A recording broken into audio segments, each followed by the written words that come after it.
Hindi mo may pwersang nga. Napaparasa ko, pero may parang lumalabas yung may buto dito.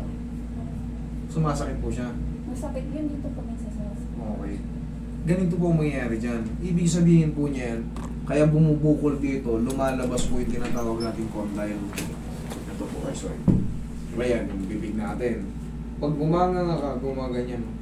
Opo, gumagana siya. Pag pinaparasa ko, Bumubukol to. Ngayon, ibig sabihin, may put-put po na yung ano yan. May put-put na yung ano nyo. Tapos sumasakit. Kaya sumasakit kasi nakalihis. Na hyperextend yung mga ligaments, muscle, tendons dyan sa ating mga panga. Kaya, katagalan, siyempre yung mga connection niya, magre-react na rin. Kaya pati ulo nyo, masakit na rin. Yung iba ka, hanggang dito po, sa batok, sumasakit. Yan, pupulit. Ganyan. Pero ang sagot dyan, i-adjust natin para mawala yung masakit. Pero, ma'am, baka hindi magbago yung ano, baka konti lang mabago yung pag ginanga mo, may bumubukol pa rin, pero ang mahalaga, wala nang masakit. Yun po ang ano dyan. hindi naman po siya sumasakit. Pero kapag pinarest mo to, yun, masakit siya. Pag mamaya, ipipress mo rin para malaman mo na nagbago. Tapos, pag ihigap tayo, ganito na. Ididiin natin yung condyle natin sa mandible kasi may lubugan talaga yun ito eh. Ayan, yung lubugan niya dito. Ididiin mo yung ano, ganyan no. Ay sa akin mo tunog din no. Tsaka yan, sumasayaw mo. Ayan. Pag ganyan din po sa akin. Wala kang problema yan, basta walang i-create na sakit. Eh sa'yo, sumasakit minsan, di ba? Dito po, Masakit yung dito mo, yan. Ito po sa part na to. Pag ganito, Ito. sige.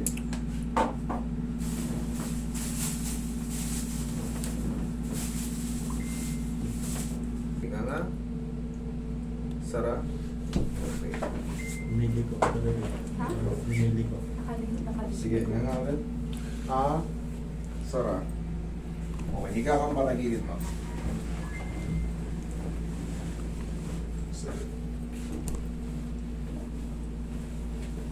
Sige, nga ng malaki. Dahan-dahan, Sara. Okay. Ihaya. Sige nga ng malaki. Dahan-dahan, Sara. Yun. Okay, upo.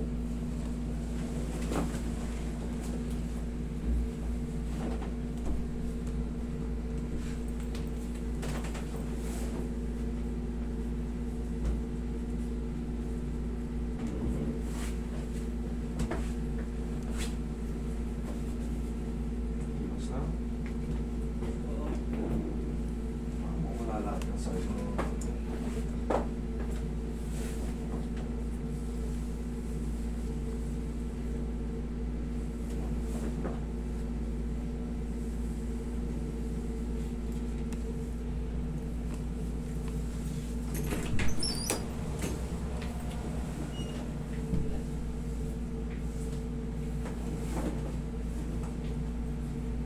Sige na nga. Sara. Nga. Dahan-dahan, Sara. Okay. Ngayon, ma'am, pag nga tayo, ganito.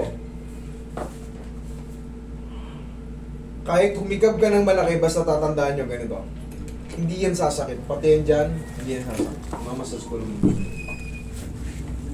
Tapos, tinuturuan ko kayo ng technique para sa pag-hikab. Kahit lakihan nyo, basta palaging nakadiin. Ganito, oh. Ganyan, oh. Kahit malaking hikaw, walang problema yan. Pero pag yan, hinayaan nyo lang, ano, doon na yan. Kasi magi-scratching yung ano nun, yung condyle sa mandible. Spam yan, mga ganyan tao. Ma'am, oh, gano'n ka. Tingnan mo kung masakit. May masakit ba? Wala. Pero tabingitan ko siya. Sarap. Sarap.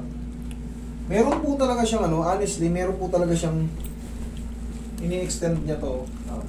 Yan lang. Pero, perfect naman na yung ano. Pero pag yan kinontrol mo, ginano mo, papantay siya. Ganun lang kung ano. Ang mahalaga, walang masakit. Tapos, yan nga, pagka kasi na-adjust ng tama yung panga, hindi na magre-react yung dito. Yung pag ano, hindi na magre-react yan. Yan dyan, sa mata ba, minsan nararamdaman mo masakit din yung mata mo. Opo. baka ano yan, baka sipon. Ang gawin mo dyan, ngayon, saktong tanghali yan. Pati yan ma-address, baka yan. Pagsasaktong mata, kasi sa TMJD kasi, very common ito. Yan, sa sim dito, may pinting yan, pa ganyan, hanggang batok. Pero pag dito, sa eyebrow mo, o eyelash, pa ganyan, tapos parang pumipintig, nararamdaman mo gano'n, o kumikirot lang talaga. Subukan mo magkumain ka ng noodles, o kahit anong soup dyan, basta maanghang, basta mainit na mainit, tapos medyo maanghang. Pagka sinipon ka na yung parang puti yung sipon, isinga mo ng isinga. Believe me. O kaya, pagka sabi mo, oy, master, sinubukan ko ng gano'n, wala pa rin. Bumalik ka rito kahit 5 bulag, ititreat kita ulit na walang bayad. Kahit i-therapy kita ng i-therapy. Pero sundin mo lang muna yung payo ko. Soup. Ako kasi noodles lang ginagamit ko eh. Basta mainit ha, mainit na mainit mo siya ititik. Tapos, yung medyo maanghang. Ang target natin, mapalabas yung mga natuyong sipon dito. Minsan nararamdaman nyo ba yung parang sinisipon ka kasi ganado ka? Yun ang kailangan mapalabas, yung puting sipon na yun. Tapos isinga mo ng isinga. Tapos diretso ka lang kain hanggang sa hanggang sa maubos lahat ng ano na yun. Yung sipon na yun. Pag nangyari yun, obserbahan mo ng 1 linggo. Tingnan mo kung ano yung feeling. Kasi pagka, kumbaga parang kahit anong take mo ng gamit, parang ayaw mo wala. Pero minsan lang naman po siya. Minsan lang. Okay lang din. Basta, subukan mo muna. Pero na-observe ko dito lang siya, sa kabila ko. Subukan mo muna yung ano natin. Kasi ngayon, in-adjust natin tapos tinuturo ko sa'yo.